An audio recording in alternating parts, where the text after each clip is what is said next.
Coming up, what an excellent day for tubular bells.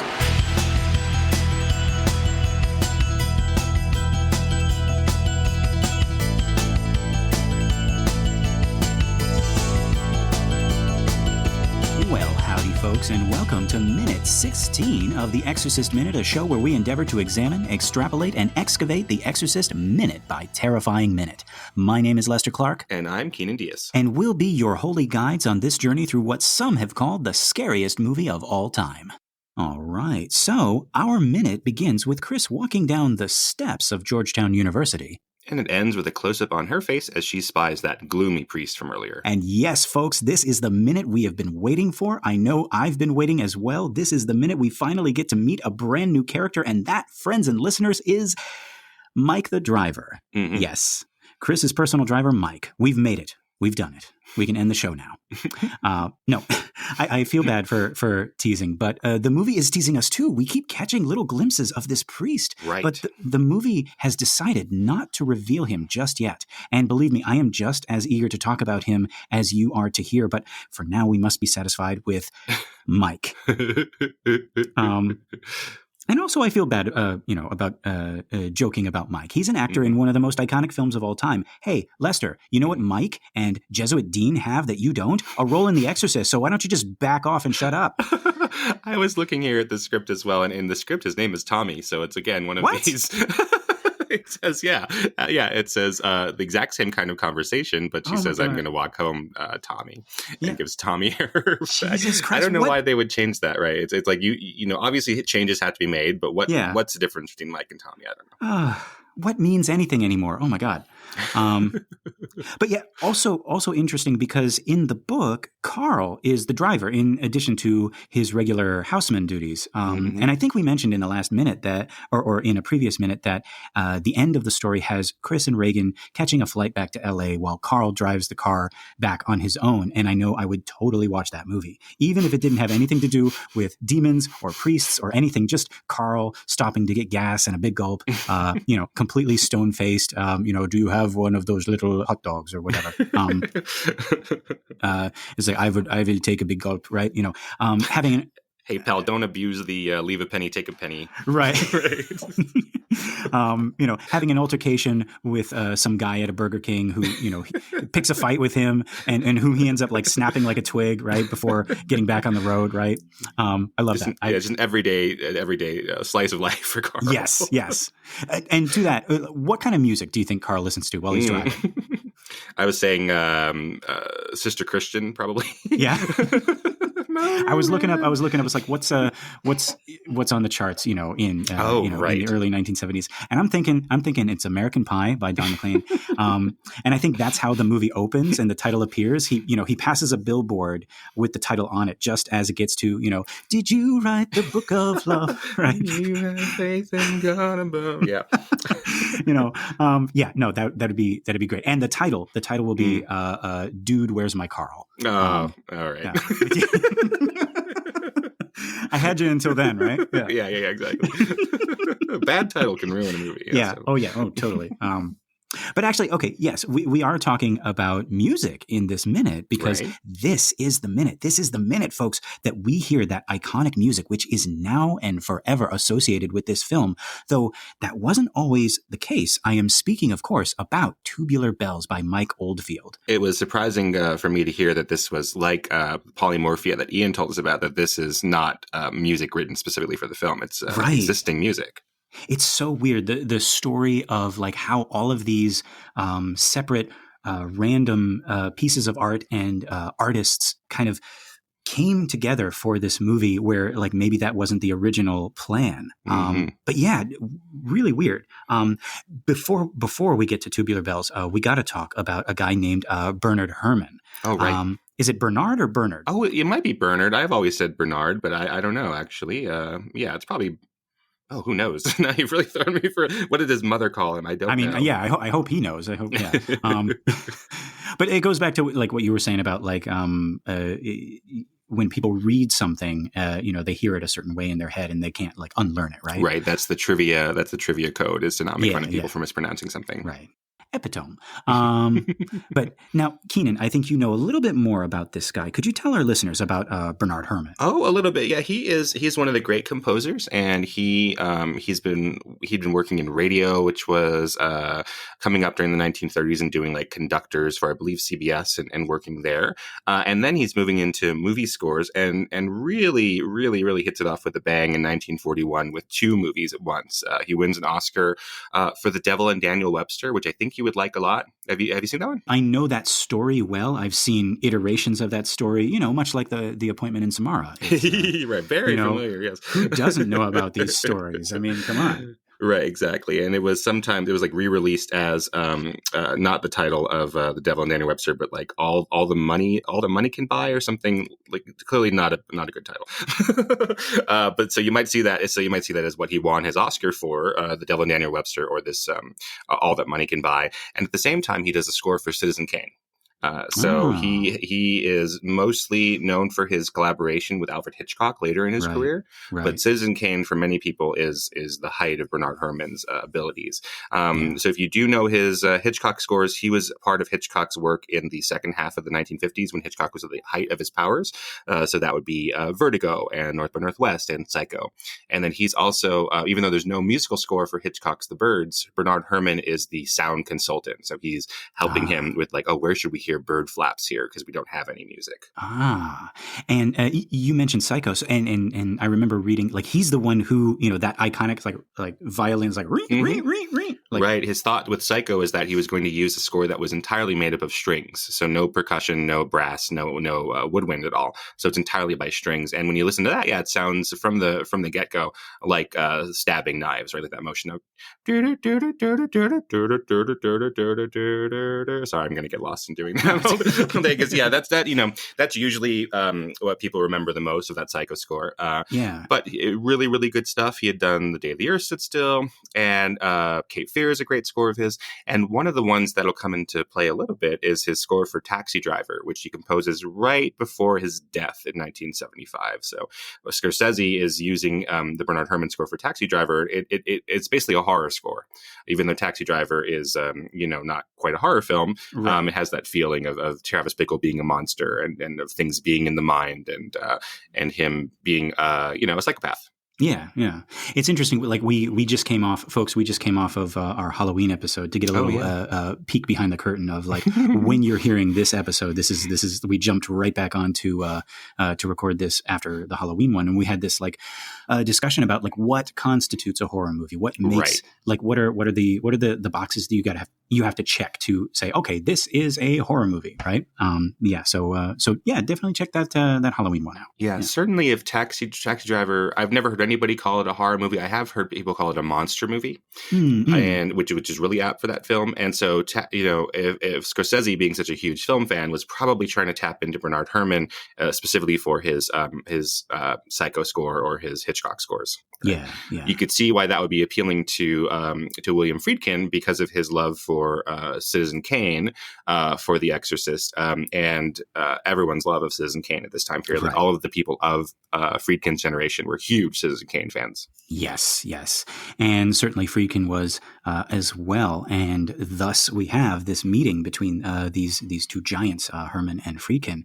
So Herrmann actually flies in from London to view a rough cut of the film of The Exorcist, which he does not like much. And in fact, according to Friedkin, refers to it as a, quote, piece of shit. Also, folks, remember when we said that people didn't like the opening scene in Iraq? Well, Herrmann hated it as well. Not only did he think it dragged, but he said it made it hard for him to compose an overture because it was so jarring and so different from the rest of the film, which kind of makes sense. But, again, I mean, where I stand about the Iraq scenes. He told Friedkin to cut it. He also had plans to use a church organ, which Friedkin thought was a little too on the nose. Herrmann was also not much interested in like collaboration with Friedkin. He told Friedkin, give him a rough cut, which he would write the score for and then mail it back to him.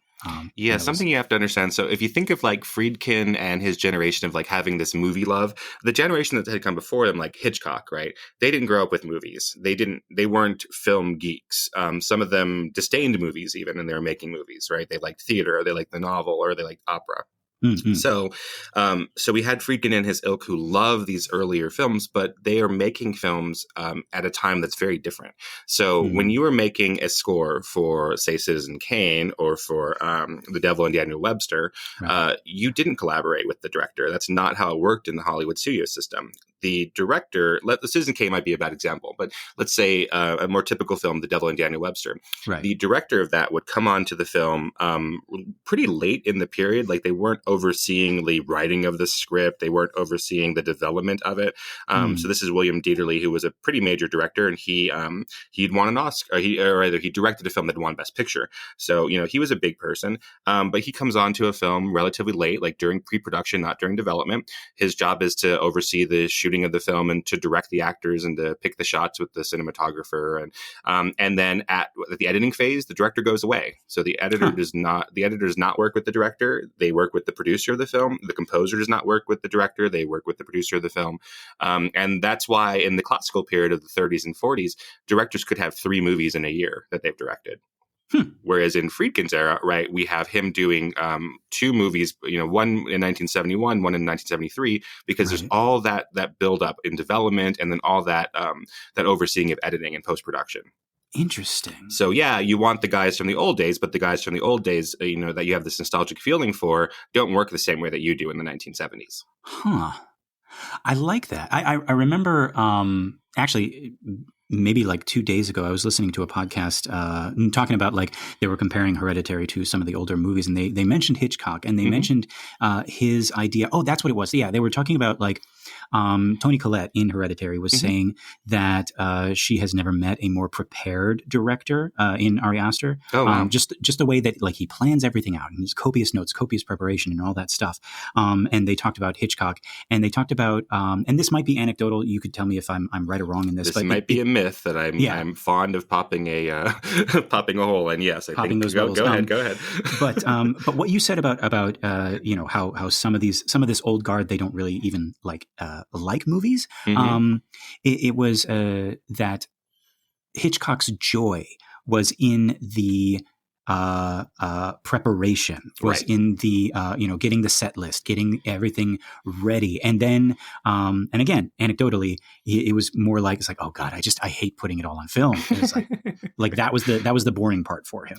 Yes, that seems to be borne out. There's this further myth that I thought you were going to go into that I was going to delight in popping the hole in, which is that Hitchcock would do all the storyboards, as you say, and prepare everything, and then be on set and be very aloof, and he would never look through the camera. And he would just say, like, do exactly what I have in the storyboards. And that is not true because, like, there's this great myth. So that's the idea of, like, oh, Hitchcock is this great director. He's planned everything out in his head. There's no room for any changes. It doesn't matter what the actors are doing as long as they're in the right spot. That's not true because, like, that's a myth that you've heard over and over again for decades. But when you look at the storyboards that Hitchcock had and you look at the film, they don't match. And for some reason, we've, like, never, like, put that together, that the storyboards don't match because there's just as much changes in any other film, as very well prepared as you are, like filmmaking is this organic thing, right? It changes on the day. So it changes from Mike the driver to Tommy the driver. Right. Yeah. I guess the answer to that is, we as an audience love the story behind the story as much as the story itself, right? Like we love it's like, oh, did you hear about Hitchcock? Oh, did you hear about Friedkin? Right. And what he does and how he operates and all this stuff. It's almost as thrilling to us. Yeah. Hitchcock is the greatest director that we've ever had in film. He will probably always be considered the greatest director we've had in film.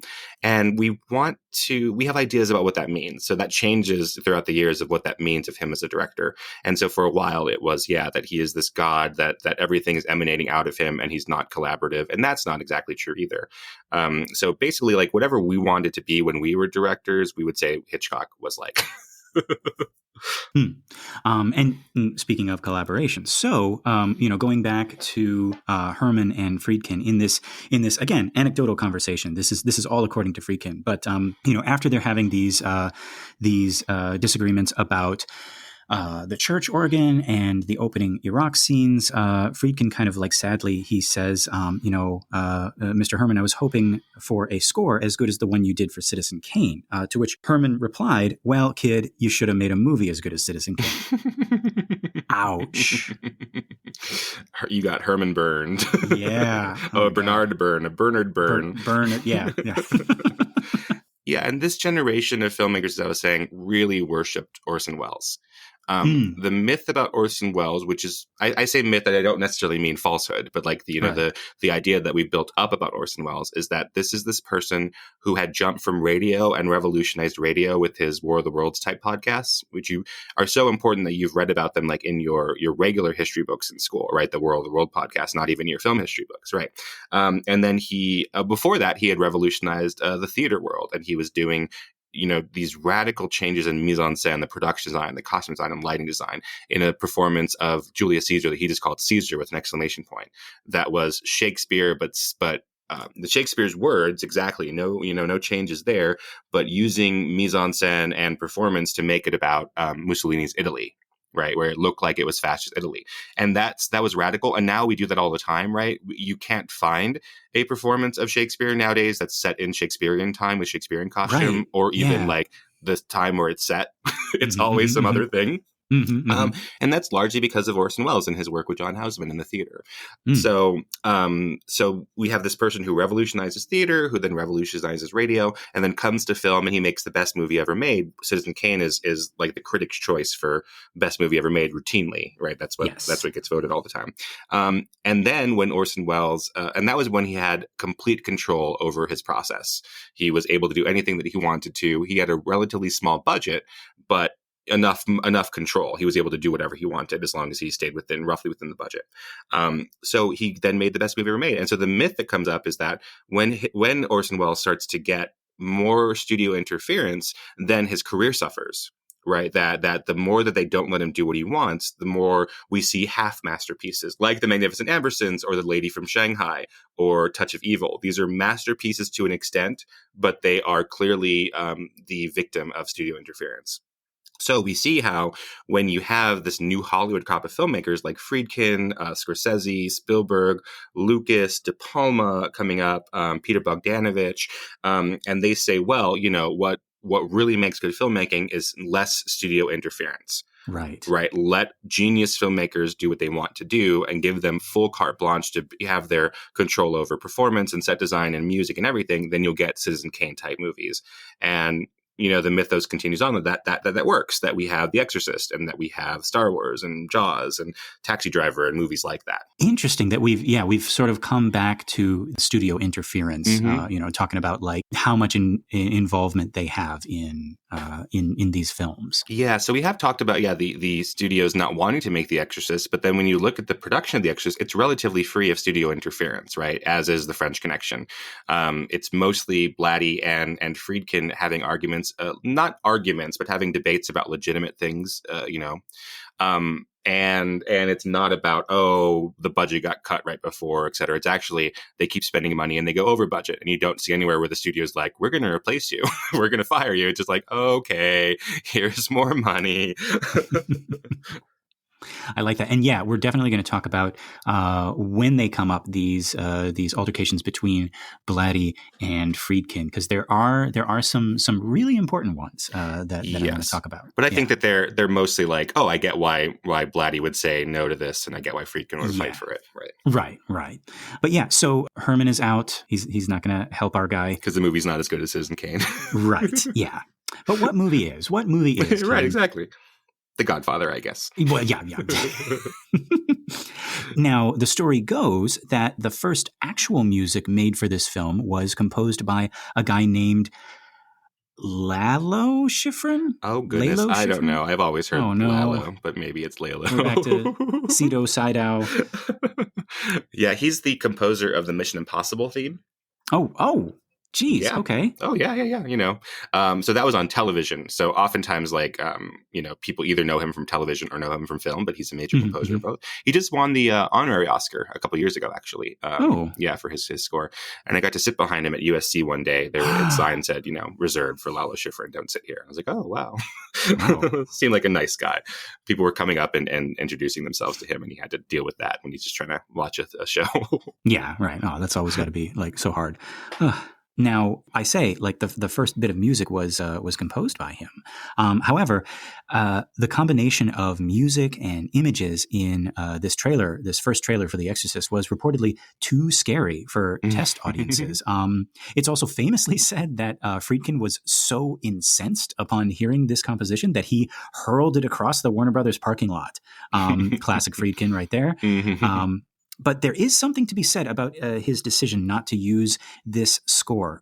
Folks, I've included in the show notes a link to a YouTube video called Lalo Schifrin, The Exorcist, parentheses, rejected score. And the first part actually reminds me a lot of Polymorphia music that we had in the Iraq scene that Ian was talking about by Penderecki. Lots of straining violin strings that here almost sound as if they're trying to imitate human voices in some like hellish choir. It kind of like goes up and down. It's like this very like plaintive, almost like crying out thing, right? And you can also find the quote band trailer on YouTube, where they use some of this music with a bunch of like flashing images. And I'm going to say right here, severe epilepsy warning here. Yeah. Be careful watching that band trailer on YouTube if you are susceptible to that. But that is on YouTube as well. And there's also other parts of that rejected score on YouTube, including a rock ballad, which, while it's like beautiful and haunting, but it does not fit at all with what we think of as the finished film. But then again, nothing ever does, right? Music except the music that's in it, right? Yeah. Yeah, it's actually a really good score. I was listening. I didn't know that we had copies of it. I'd heard about this, and I guess I just don't YouTube enough. But yeah, listening to it, it's good. It's good music, right? Mm-hmm, but you can see why it doesn't work. It is telegraphing it's a horror film a little bit too much. Yeah. It sounds a lot like the score that Jerry Goldsmith does for The Omen later on, which he has an Oscar-nominated song for the Ava Satini, which is like the hellish version of the Ave Maria. So you could see why Friedkin would be like, oh, it's a little too on the nose, but it would work in something like The Omen. Yeah, no, Keenan, you're absolutely right. Now, Friedkin says later that he was looking for something closer to Brahms' Lullaby, something that recalled the innocence of childhood. And after searching the Warner Brothers music library with no luck, he comes across this haunting opening to Mike Oldfield's Tubular Bells, on a record which Warner Brothers was not planning to release. According to the story, he loved it so much that he bought the rights to use it in the film. Yeah, I heard that this was the first hit song from Virgin Records, what would become Virgin Records, the Richard Branson. Now it's a space conglomerate and an airline, and there's a hotel here in Las Vegas. So yeah, I heard that this was their very first single hit. And folks, yeah, again, I mean, Tubular Bells. Tubular Bells is a thing in and of itself. It is separate from The Exorcist as much as history wants to. Combine the two, right. Forever and ever, amen. But like so much so that like you buy those. I remember buying those like spooky Halloween music CDs when I was younger, and it would be like the Exorcist theme, and it's not the Exorcist theme. It's Tubular. It's the first part of Tubular Bells, which there is much more to that music than just the first part that is used in The Exorcist, and it's this very like interesting new age kind of like experimental journey, and I highly recommend if you have the time, that's also on YouTube. Just go and listen to Tubular Bells like all the way through, and you'll get the little tingles of The Exorcist, and then it goes like somewhere totally different. That's really like when you go to graduation or something and they play Pomp and Circumstance, you're like, that's the graduation song, and it's not the graduation song. It's it wasn't written for graduation ceremonies. It's just what we now use and what we associate with it. Right. Or Bach's Toccata and Fugue, right? Oh, that being a horror, right? Yeah, because of its association with the first Dracula film. Yes. But yeah, so Keenan, we talked about hindsight being 20/20. Would this then be a case of hind sound or hind hearing? Actually, I don't like that. But no, Okay, so I want to talk about the choice to use this music, the choice to use it instead of a church organ, instead of a creepy choir. Keenan, this may be, and I mean, for sure back then, but I think still now, the most unique interpretation of the devil in film. And yes, I know, devil, demon, right? We talked about this before, tomato, tomato, potato, pazuzu. But I'm speaking to how Hollywood has depicted the devil and demons up to this point. And yes, I'm talking about this music, this soft tinkling of piano keys, but I'm also talking about everything in this movie, from the music to the appearance of Reagan later, all the way down to the voice. And we're going to get into all of this later, but I'm mentioning it here because this music sort of kicks it off. This music sets the tone for the rest of the movie. And it says, whatever you know or think you know about the devil, toss it out the window. So yes, toss it right out the window and down the flight of stairs, because in this moment and moments to come, the Exorcist is redefining what evil looks and sounds like. You notice there's not a lot of red in this film. There's no horns, right? There's no horns. We don't think about it now, but yeah, there's no horns. There's no hellfire. There's no brimstone. We'll see later that it's not hot, but freezing cold. There's no bargain like the Faust devil. There's no here's what I'm going to do. I'm holding her hostage for this or that. Right. There's no like selling your soul or signing a contract or any of that stuff, right? No temptation, whatever. And the movie is, colors are awash in blues and greens and purples, and with music that's with music and sounds and sights never before associated with the devil, but which are now inseparable. You have like the head spinning, the pea soup, the spider walk, the gangrenous zombified face. It's all coming on the wings, on the notes of this eerie melody that sort of whispers to you and says, hey, all you religious people in the audience who think you know what the devil looks and sounds like, you know nothing. And all you non-religious people who think you've seen and heard it all before, you haven't seen this, right? You haven't heard this. Are you scared? You should be. Right, because oftentimes non-religious people make fun of the depictions of the devil, right? Like, oh, it's so silly. Like, I've never seen anybody walking around with horns or hoofed feet or whatever. What a silly little thing. So here it is for you, right? This would be something that might, that is scary to you. I also want to speak a little bit to how this scene with Chris walking down O Street, because that's what this is, folks. This is Washington's famous O Street. As the leaves fall and the music plays, I can't help but feel like this is the beginning of our story. Am I crazy? Did Friedkin set it up to make me feel this way? We've already been in the movie for 15 minutes. We've been to Iraq. We've been in a house. We've had breakfast. We've been on a film set. We've seen so many characters already. And yet I can't help but feel, as this music plays and as Chris is walking home, that it is here that our story really begins. Keenan, what's going on here? What is Friedkin doing to make me feel this way? Or am I just crazy? You're not crazy. I was noticing that this is the first moment we've had in the movie that is like calm and peaceful, really, of all of them, right? Because even when we have our conversations with Willie and Karl, there's some drama there. Like, this is the only time in the movie so far where it's just like, hey, it's okay. So we're like re-ramping up, right? Like this moment of calm, and then we have the introduction of this music again, and that it makes remind us like, oh, we're in a horror movie. Like, is our first indication of that. And we're going to have a couple moments later on in the next few minutes that are calm again, but this is the very first one. Right. Yeah.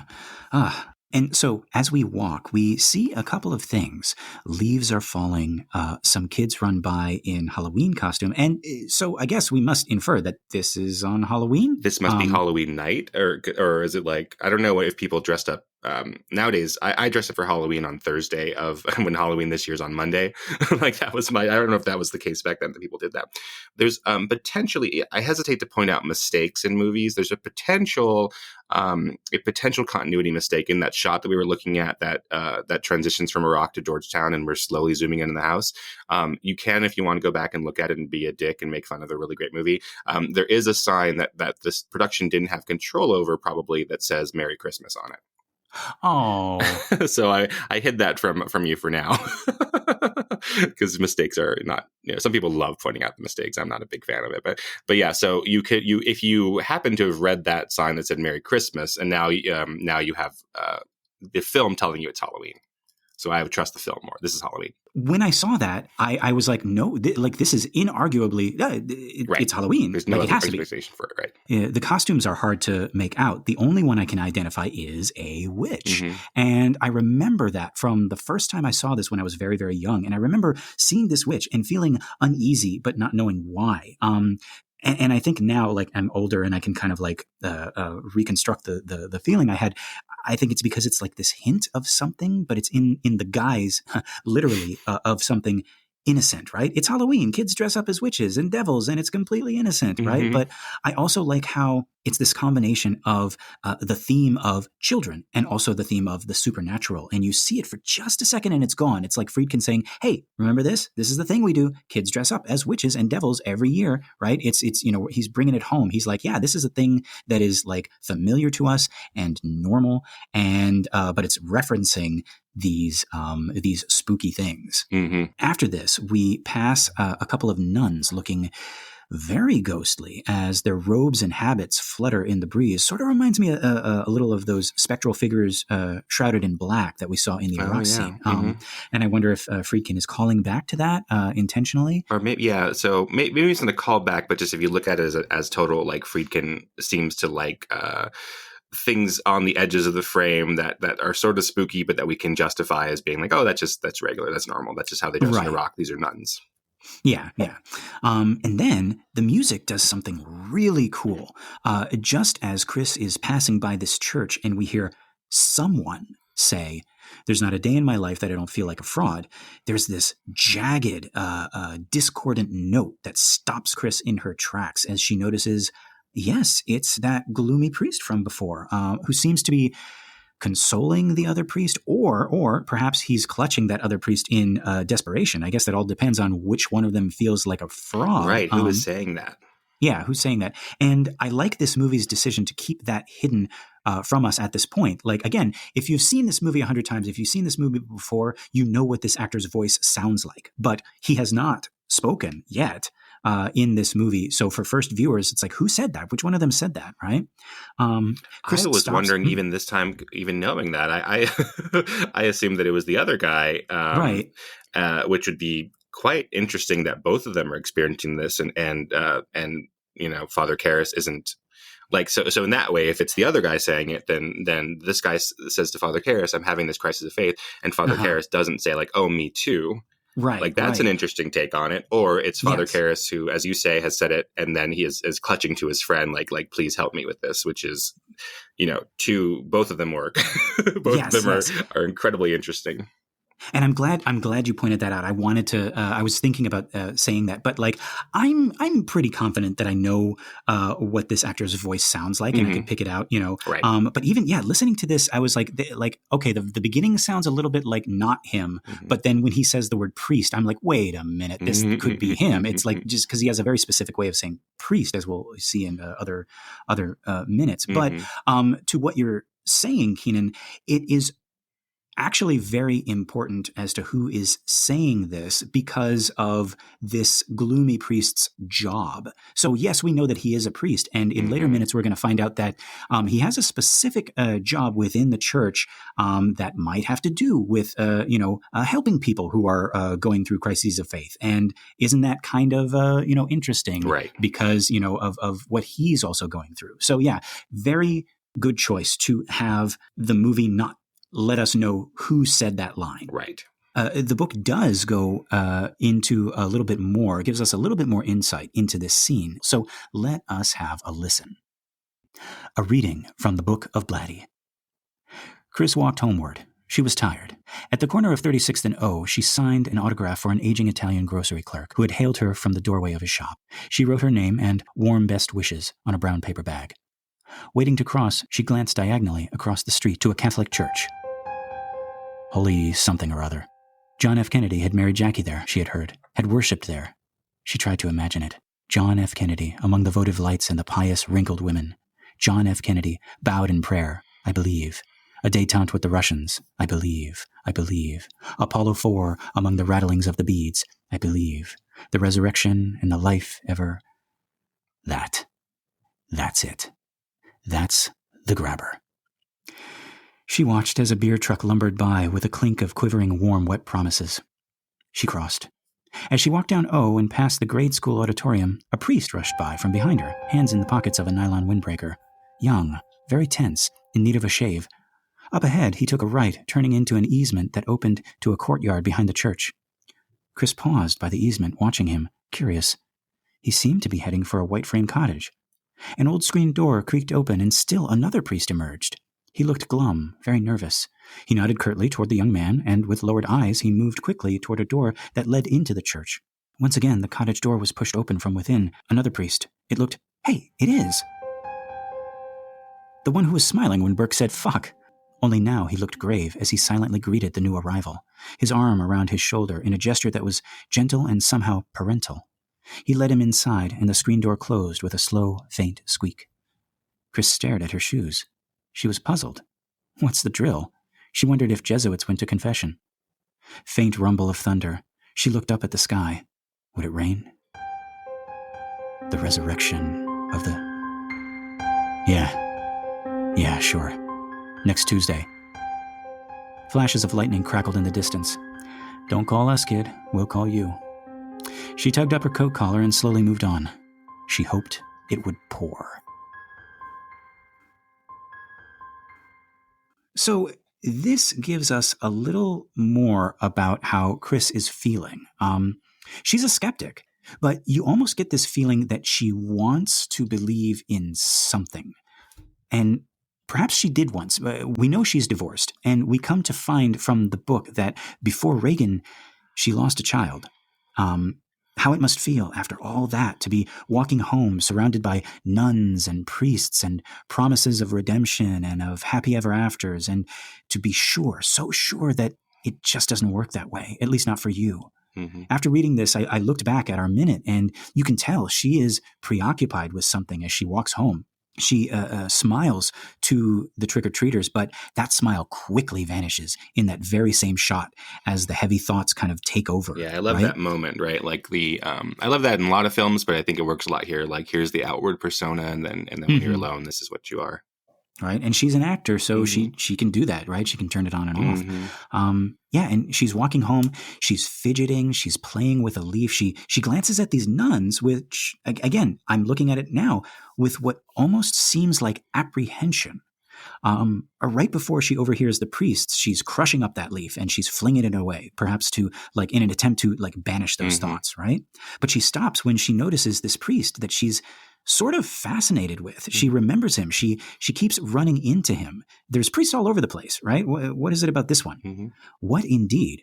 We'll have to wait until Blatty and Friedkin decide to reveal him to us. But for now, with Chris, we're just as fascinated, just as curious, just as hopeful. Yeah, and we get an idea, right, of the Catholicness of this. And so in the book, she's talking about Kennedy, and that was an exposure for a lot of people to Catholicism because it had been so separate from mainstream Protestant thought. And Kennedy's the first Catholic president. We've only had one other since, it's Biden.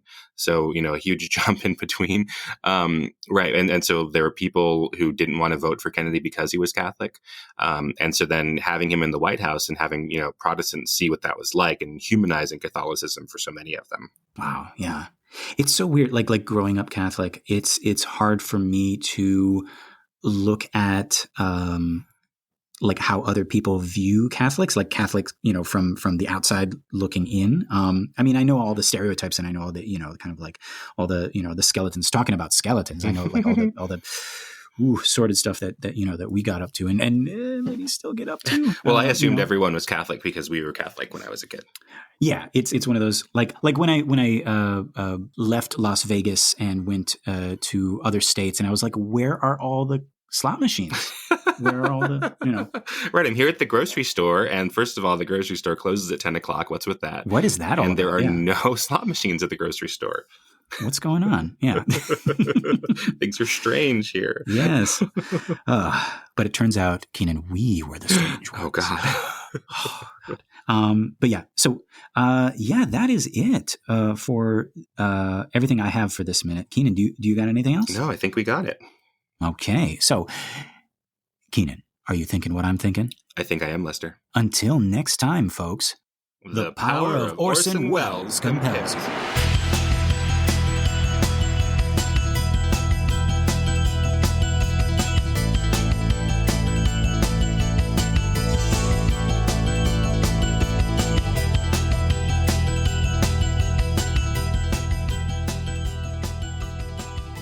Ah, the French. Ah, the Exorcist. That's right. Green pea soup. Oh, yes. Green pea soupness. Oh, my God. Okay. Great.